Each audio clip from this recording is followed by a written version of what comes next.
Hello, good morning students. कैसे आप सब? आशा करता हूँ कि आप सभी लोग अच्छे होंगे और अपने अपने घरों में होंगे। तो आज हम इंग्लिश ग्रामर देखने वाले हैं क्लास 4 का इंग्लिश ग्रामर देखने वाले हैं। उसमें से पहला चैप्टर पढ़ेंगे हम लोग द सेंटेंस। नहीं, सेंटेंस से केवल सेंटेंस को ही आज हम लोग पढ़ेंगे। ओके, तो पहला चैप्टर है सेंटेंस। तो इसे हम समझेंगे कि आखिर सेंटेंस क्या होता है। तो ठीक है, देखिए सेंटेंस क्या होता है। A group of words that makes a complete sense is called sentence. यानी कि सेंटेंस क्या होता है, ग्रुप ऑफ वर्ड्स होता है और जिसका सेंस भी निकले उसे हम लोग सेंटेंस बोलेंगे। यानी कि ग्रुप ऑफ वर्ड्स भी चाहिए और सेंस भी कंप्लीट होना चाहिए। फॉर एग्जांपल में आप लोग देख सकते हैं, पहला में क्या है, he is a police officer. पहला में क्या है, he is a police officer. तो देखिए यहाँ पर क्या हो रहा है, he is a police officer में कि ग्रुप ऑफ वर्ड्स हो रहा है। कितने वर्ड्स का ग्रुप है, 1 2 3 4 5 वर्ड्स का ग्रुप है। और सेंस भी कंप्लीट हो रहा है, यानी कि वह एक पुलिस ऑफिसर है। दूसरा है द सोल्जर फाउट ब्रेवली। यहाँ पर ग्रुप ऑफ वर्ड्स हो रहा है और इसका सेंस भी कंप्लीट हो रहा है, तो ये भी सेंटेंस हो जाएगा। आगे हम लोग इसी तरह ये सारा होगा। आगे देखते हैं, all the above groups of words are sentence as they make sense. यानी कि ऊपर जितने भी ये सारे एग्जाम्पल्स हैं, वो ग्रुप ऑफ वर्ड्स हैं, वे सेंटेंसेस हैं, क्योंकि उनका सेंस हो रहा है, निकल रहा है। चलिए आगे हम लोग देखेंगे parts of a sentence. Parts of a sentence क्या होता है। देखिए कोई भी सेंटेंस होता है उसके दो पार्ट होते हैं। पहला क्या होता है, एक सब्जेक्ट होता है, दूसरा क्या होता है, एक प्रेडिकेट होता है। तो सब्जेक्ट और प्रेडिकेट क्या होता है। तो पहले हम देखेंगे सब्जेक्ट को कि सब्जेक्ट क्या होता है। पहले हम लोग सब्जेक्ट को ही देखेंगे। देखिए सब्जेक्ट क्या होता है, the doer of an action is called subject. यानी कि किसी काम के करने वाले को सब्जेक्ट कहते हैं। जब कोई भी किसी काम को करता है तो उसे हम लोग सब्जेक्ट कहते हैं। जैसे फॉर एग्जांपल देखिए, ए बॉय केम हियर। एक लड़का इधर आया। तो कौन आया, कौन काम किया, एक लड़का काम किया, तो ये सब्जेक्ट हो जाएगा। ठीक है। दूसरा में क्या है, the students play in the field. दूसरा में क्या है, the students play in the field. तो फील्ड में कौन खेलते हैं, तो द स्टूडेंट्स क्या हो जाएंगे, हमारे सब्जेक्ट हो जाएंगे। इसी तरह तीसरा, रिस्पेक्ट योर टीचर्स। तीसरा में भी सब्जेक्ट होगा, रिस्पेक्ट योर टीचर्स। टीचर्स की रिस्पेक्ट कौन करेगा, आप करेंगे। देखिए यहाँ पर लिखा हुआ है क्वेश्चन में, यू इम्प्लाइड, यानी कि यू छुपा हुआ है इसमें। ये इस सेंटेंस में यू छिपा हुआ रहता है, क्योंकि ये सेंटेंस, इसको हम लोग इम्परेटिव सेंटेंस बोलते हैं, और इम्परेटिव सेंटेंस में यू छुपा हुआ रहता है, तो इसमें यू सब्जेक्ट हो जाएगा। उसी तरह आगे हम लोग देखेंगे प्रेडिकेट क्या होता है।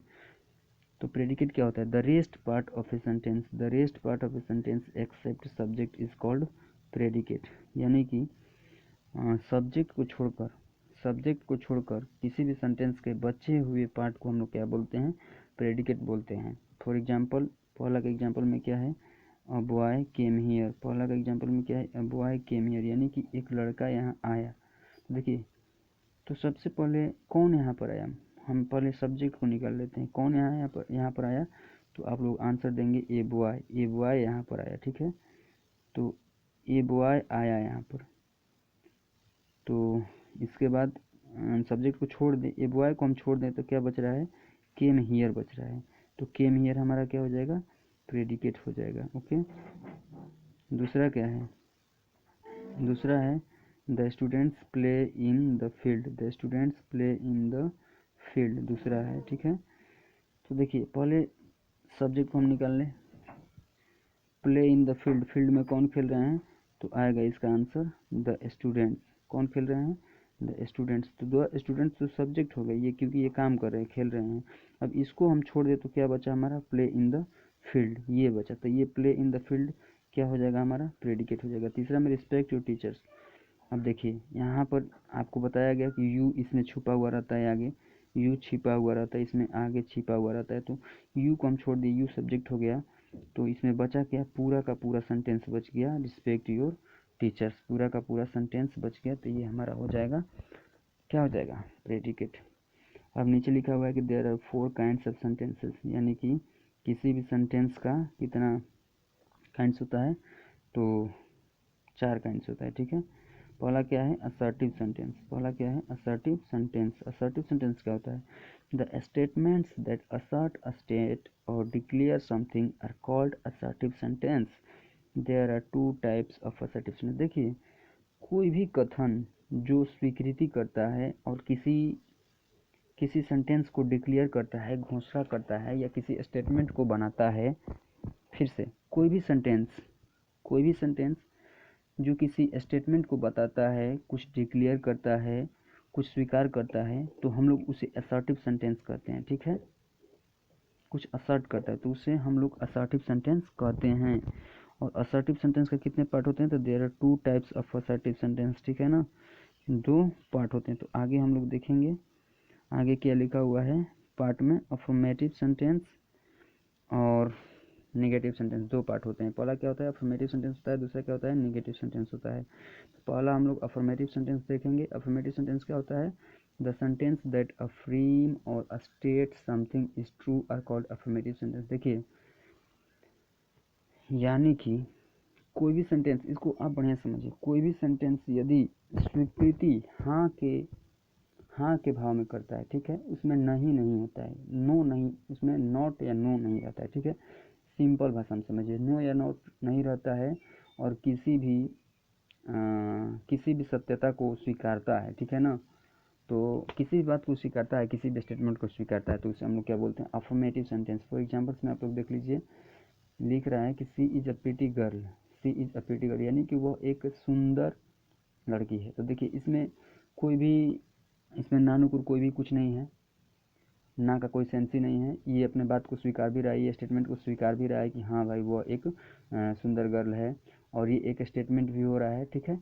तो ये सारा क्या हो जाएगा, हमारा अफर्मेटिव सेंटेंस हो जाएगा। दूसरा में, you are an intelligent boy, आप एक इंटेलिजेंट बॉय हैं, तो ये भी स्टेटमेंट ही है। इसमें भी क्या है, इसमें भी स्वीकृति का भाव ही है, नकारात्मक भाव नहीं है, मतलब कि ना वाली कोई यहाँ पर भावना नहीं है। तो इसी तरह ये हमारा जितना भी है 1 2 3 ये सारा वैसे ही है। दूसरा हम लोग देखते हैं नेगेटिव सेंटेंस। नेगेटिव सेंटेंस क्या होता है, the sentence that negate are called negative sentence. देखिए, जैसे उसमें क्या हो रहा था कि कोई भी किसी भी सेंटेंस को हम लोग स्वीकृति कर रहे थे, ना नहीं कर रहे थे, लेकिन इसमें क्या होगा कि इसमें किसी भी सेंटेंस को हम लोग नकारते हैं, उसे नकारात्मक ढंग से पेश करते हैं। जैसे she is not a pretty girl, वह सुंदर लड़की नहीं है। You are not an intelligent boy, आप तेज लड़के नहीं हैं। He does not write a letter, वह पत्र लिखता नहीं है। देखिए, तो इसे हम निगेटिव सेंटेंस बोलते हैं। क्यों, निगेटिव सेंटेंस को आप सिंपल में समझ सकते हैं, इसमें दोनों में आप लोग सिंपल समझ सकते हैं कि अफर्मेटिव सेंटेंस में साधारण ढंग से किसी भी स्टेटमेंट को व्यक्त किया जाता है, किसी भी वाक्य या कथन को बताया जाता है। जबकि निगेटिव सेंटेंस में क्या होता है कि उसमें देखिए, कोई भी निगेटिव सेंटेंस हो, उसमें नो या नॉट आप लोग यहाँ पर देख रहे होंगे, नो या नॉट, नॉट यहाँ पर भी है, नॉट यहाँ पर भी है, नॉट यहाँ पर भी है। नो या नॉट होना जरूरी हो जाता है कोई भी निगेटिव सेंटेंस, ओके। तो यहीं दोनों के बीच में एक अंतर है कि असर्टिव सेंटेंस, असर्टिव या अफर्मेटिव सेंटेंस में उसमें नो या नॉट नहीं होता है, लेकिन निगेटिव सेंटेंस में नो या नॉट होता है। आगे हम लोग सेंटेंस के काइंड्स की बात करेंगे, तो दूसरा नंबर में देखेंगे इंट्रोगेटिव सेंटेंस। इंट्रोगेटिव सेंटेंस क्या होता है, इंटेरोगेटिव सेंटेंस, इसका हम लोग पढ़ते हैं डेफिनेशन।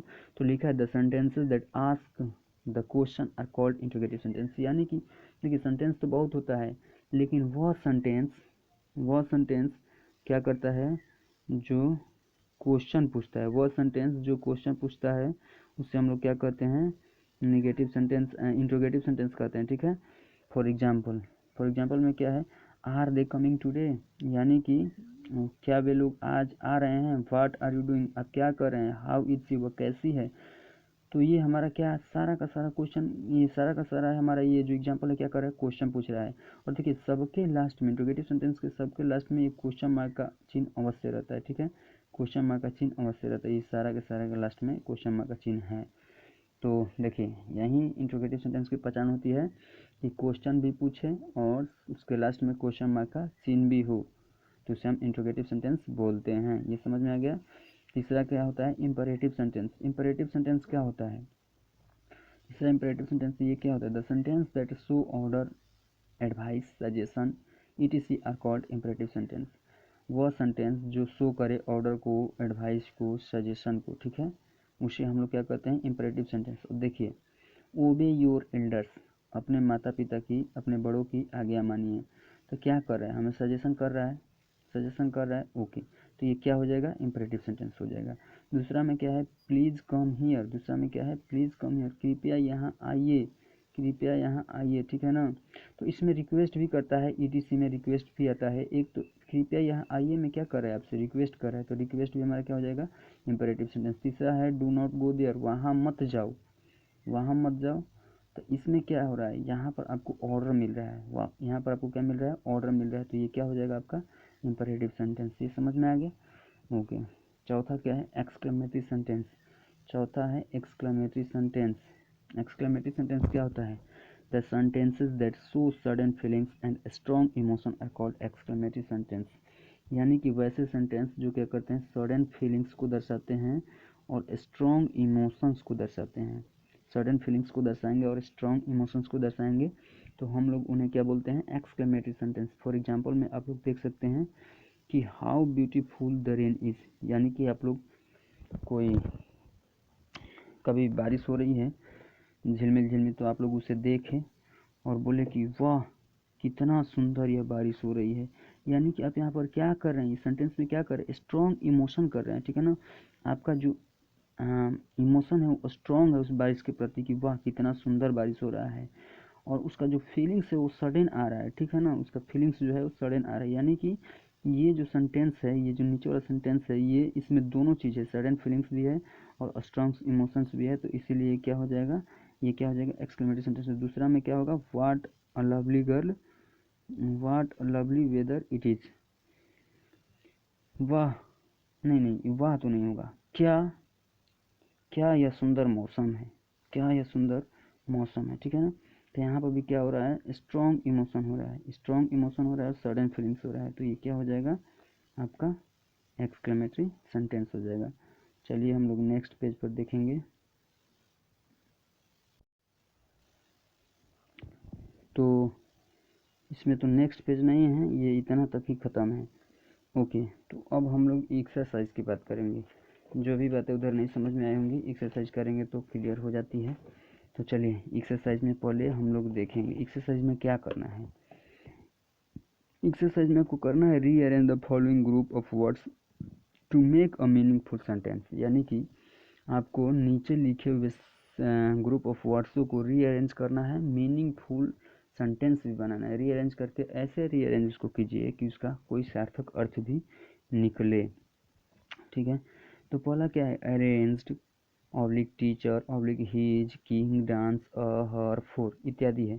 तो देखिए इसका कोई भी कुछ भी अर्थ नहीं निकल रहा है, कुछ भी अर्थ नहीं निकल रहा है, इसीलिए इसको आपको ऐसे रीअरेंज करना है कि इसका कोई सार्थक अर्थ निकले। तो देखिए मैं सभी को रीअरेंज करके बताऊंगा, उसको आप लोग लिख लीजिए और जो भी आंसर होगा उसका कोई सार्थक अर्थ निकलेगा।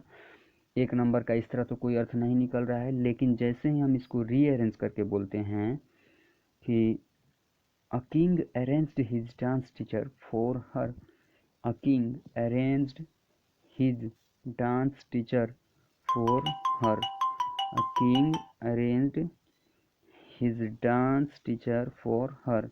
यानी कि एक राजा ने उसका डांस टीचर को अरेंज किया उसके लिए, ठीक है ना।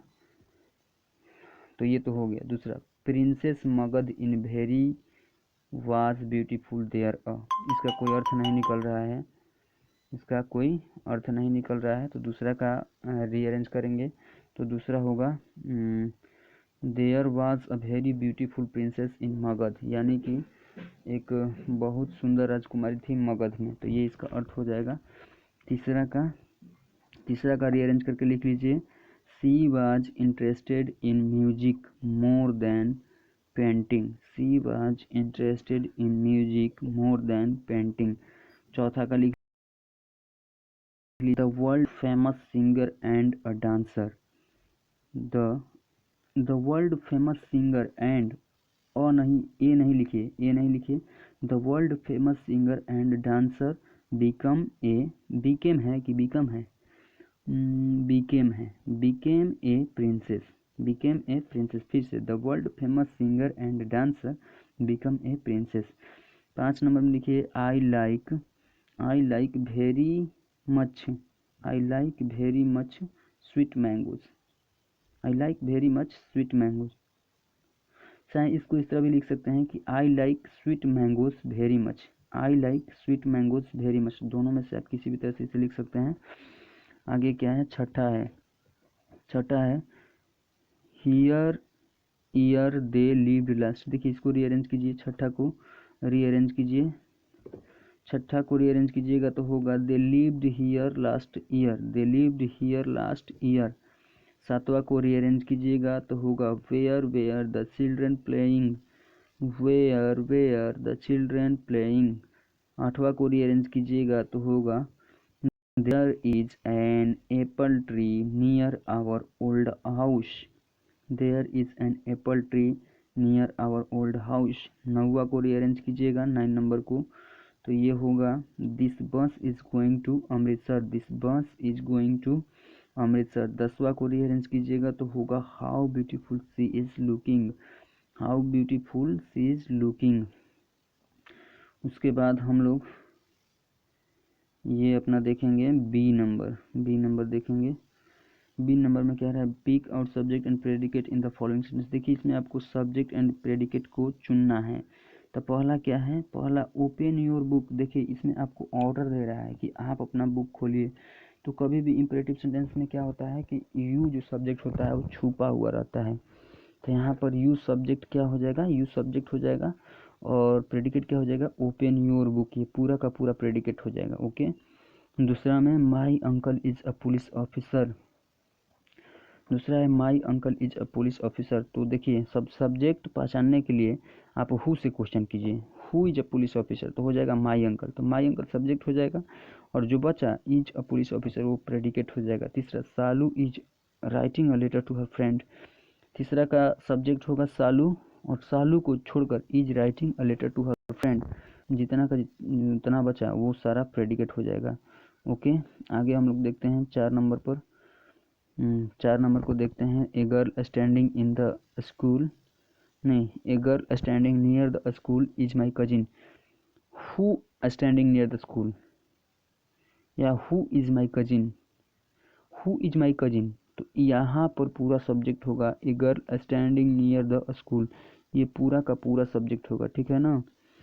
A girl standing near the school, यहाँ पर पूरा का पूरा इतना सब्जेक्ट होगा और इज माई कजिन ये प्रेडिकेट होगा। 5वां tiny is a very cute puppy.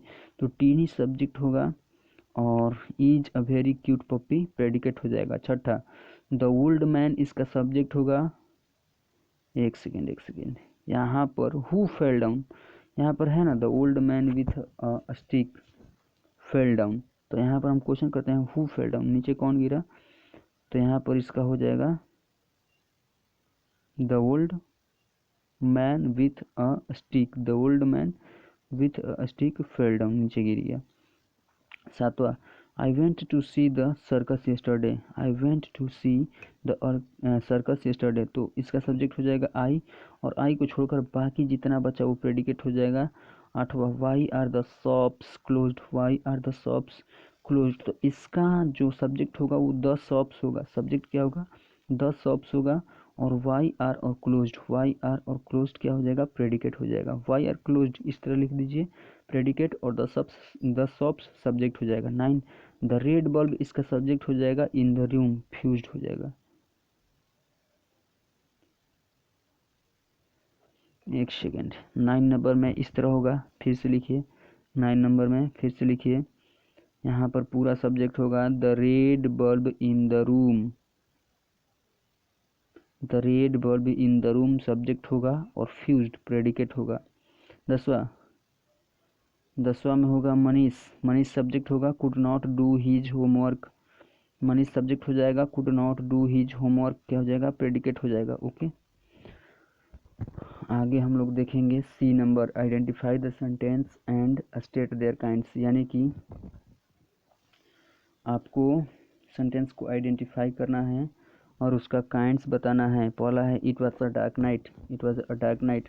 पहला का लिखिए असर्टिव सेंटेंस, पहला assertive sentence when do you leave for school. दूसरा क्वेश्चन पूछ रहा है तो क्या हो जाएगा इन इंट्रोगेटिव सेंटेंस। तीसरा हाउ नाइस ही लुक्स, देखिए स्ट्रॉन्ग फीलिंग है और स्ट्रॉन्ग इमोशन है, सडन फीलिंग्स और स्ट्रॉन्ग इमोशन में क्या होता है, ये होता है एक्सक्लेमेटिव सेंटेंस। चौथा आई am not a foolish boy, देखिए यहाँ पर किसी बात को कह रहा है और उस बात में नहीं का बोध करा रहा है, नकारात्मकता का बोध करा रहा है, ठीक है।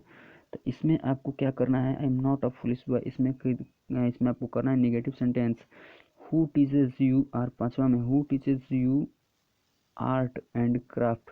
देखिए क्वेश्चन पूछ रहा है और लास्ट में क्वेश्चन मार्क भी है, तो इसमें आपको करना है इंट्रोगेटिव सेंटेंस। छठा में the stars are twinkling in the sky, ये तो अफर्मेटिव सेंटेंस है, इसको अफर्मेटिव सेंटेंस आप कर दीजिए।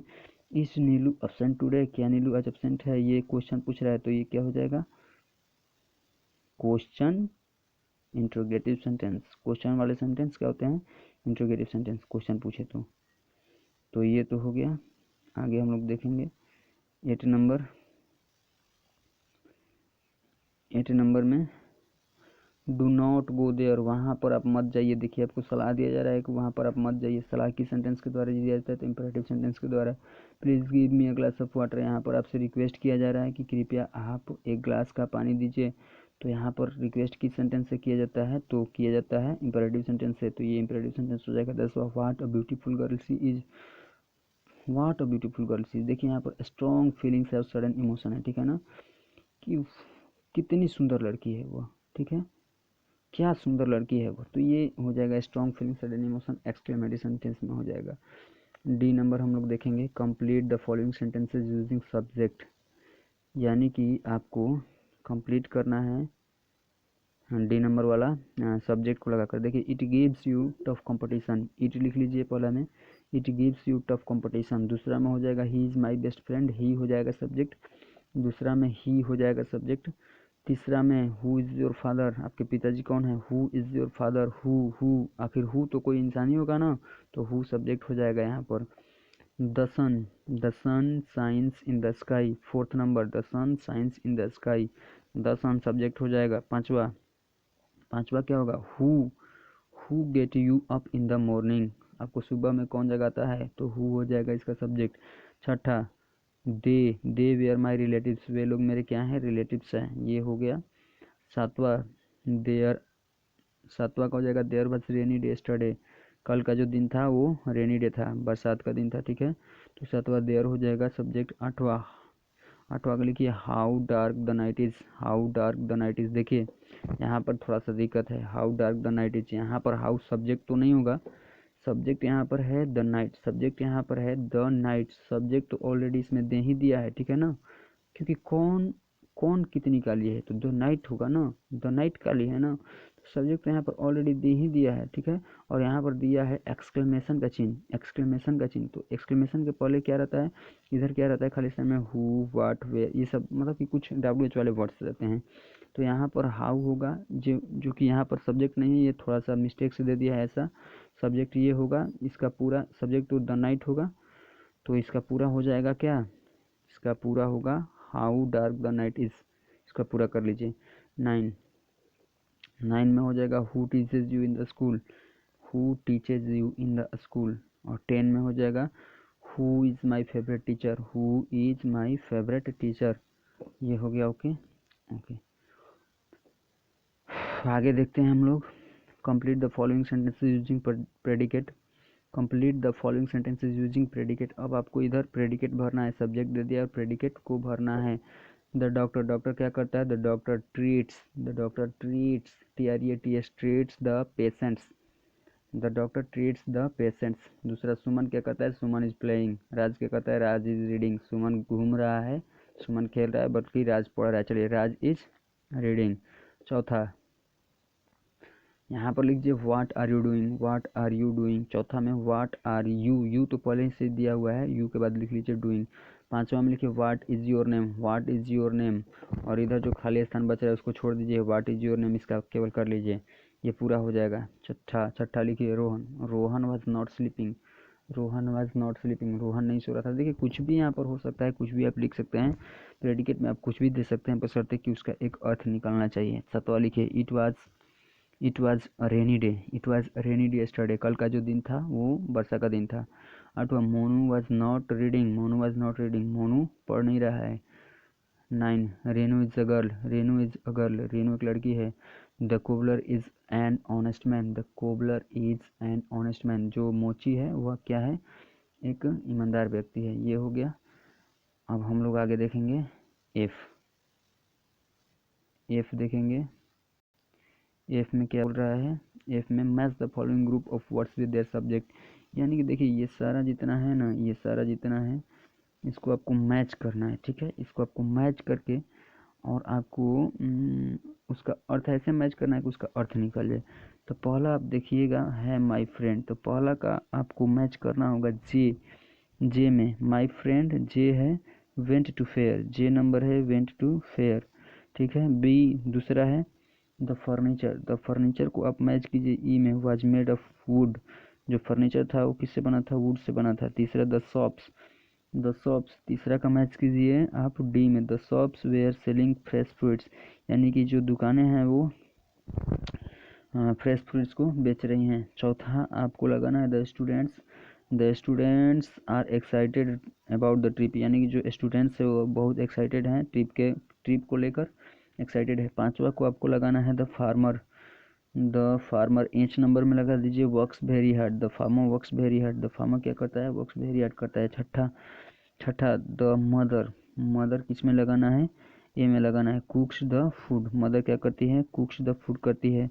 सातवा द हाउस किस में लगाइएगा, द हाउस को आपको लगाना है बी नंबर में, had many rooms in it, B number में, द हाउस के अंदर बहुत सारे रूम हैं। आठवां द क्राउड को आपको लगाना है सी में, was the crowd was shooting, यानी कि जो भीड़ थी वो चिल्ला रही थी। तो ये हो जाएगा 9 माई फादर आपको किस में लगाना है, 9 नंबर एफ में लगाना है, रीड्स अ न्यूज़पेपर, मेरे पिताजी न्यूज़पेपर पढ़ते हैं। 10 द गर्ल्स को आप लगा लीजिए, द गर्ल्स जी नंबर में लगा लीजिए, आर सिंगिंग ए सॉन्ग, जो लड़कियाँ वो क्या कर रही है, गाना गा रही हैं। ये हो गया ओके। चलिए अब जी नंबर देखते हैं, complete the conversation using interrogative sentence, complete the conversation using interrogative sentence. आपको इधर एक फल बेचने वाला है और एक फल खरीदने वाला है, यानी कि बेचने वाला और ग्राहक के बीच में जो बात हो रहा है इसको कन्वर्सेशन के माध्यम से नीचे यहाँ पर दिया गया है।